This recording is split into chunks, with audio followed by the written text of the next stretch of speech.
One of the things Tony Abbott announced last night was the Audit Commission, to groans from the government front bench, obviously. Is it, as they say, simply a guide to further cost cutting, or are you looking at the sort of the scale and nature of government? Well, it is. It will have fairly broad terms of reference. I think it's important if you do it, and it will be led by people from the private sector with the support of people from the public sector. If you're going to go through that process, make it meaningful and make it structural. I mean, you know, it's not hard to find cuts, but it is hard to make structural change that actually delivers a more efficient government. So I'm not seeing this as the Commission of Audit as some sort of, waste watch committee on steroids. I'm actually seeing it as an opportunity to redesign some of the structural delivery processes and the structural mechanisms for the delivery of public sector support into the community. Now, we already have a number of thoughts about how to improve service delivery, and I think we can do a lot better in that regard, but there are other areas of government that we need to better coordinate our effort and ensure that we don't have duplication across departments. One of the things Tony Abbott made a big deal about in his reply speech was the need for proper cabinet process, like John Howard and Bob Hawke had, right? Now, there are misgivings in your party room about the paid parental leave scheme, not just because of that, but also because of it was just announced without going to cabinet. So is that the last time Tony Abbott and you will do that? Well, Alan, now that you're talking about proper cabinet process, yeah, you won't do that we always have. Look, can I say to you, in our party room, people are free to express an opinion, and there can be public misgivings from time to time. In the Labor Party, the party room keeps challenging the Prime Minister in leadership ballots.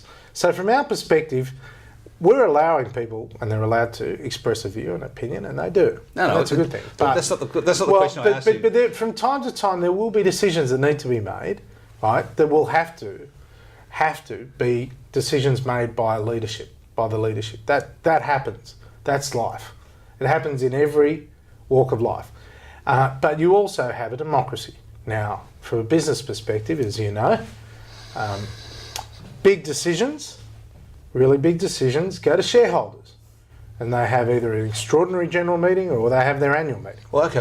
And in the case of politics, big decisions are often left to the chief executive and the board.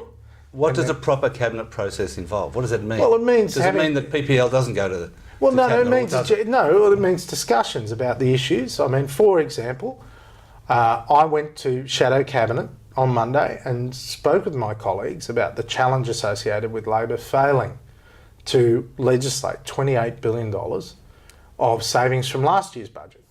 And I went there and I asked for, the Shadow Cabinet to give me the capacity to be able to, with Tony, make the right decisions in response to the budget on Tuesday night. And we've done that. Now, that's part of the job of leadership. $28 billion of cuts that are done by somebody else that somebody else can get the blame for. Well, no, it isn't, because there are some decisions that we don't like. For example, the changes to superannuation we don't like, and we've said that. But these are the things we've got no choice about because we're inheriting a mess. Are you thinking about infrastructure bonds? Yes. In what form would they take? Would they be specific to projects? Yeah. Would they be generalised infrastructure bonds? Look, and when are you going to do that? Yeah. We are. And one of the things that I've said repeatedly, and I've been saying for some years now, and that is that I want to push out the maturity date of government bonds to create a benchmark yield curve, a benchmark for out to 50 years. Right? And I think that's hugely important. And we will, if necessary, instruct the AOFM to build liquidity around that, which is, basically you don't go straight to 50 years, as you know. You've got to build it out and build liquidity around it. But I see that as a terrific way, as a starting point to start to stimulate the bond market. I think the bond market, and I applaud the government for their attempts to try and invigorate the bond market, the with corporate deficits. bond market. No. I applaud the government for trying to invigorate the corporate bond market, but it isn't working. And I think the government, the federal government, with a more active AOFM, would actually do a terrific job in helping to invigorate the longer dated, longer maturing debt. You've announced, amongst other things, a review of the tax system. Given that the Henry Review wasn't that long ago and nothing in it other than the mining tax was enacted, why have another review? And if you do, will you include GST? Well, I think you've got to have everything if you're going to be fair income about it, and if you are going to have everything, then the issue is whatever comes out of it needs to be taken to an election. Now, the Labor Party is trying to run this scare campaign about the GST, some secret agenda. Nothing compares with what they've done on the carbon tax, promising no carbon tax in the day after the election, effectively saying, here's your carbon tax. I mean, we're not going to cop a lecture from the Labor Party about honesty on tax. They are the last people to give such sanctimonious advice. From my perspective, you've got to go to the electorate with a package.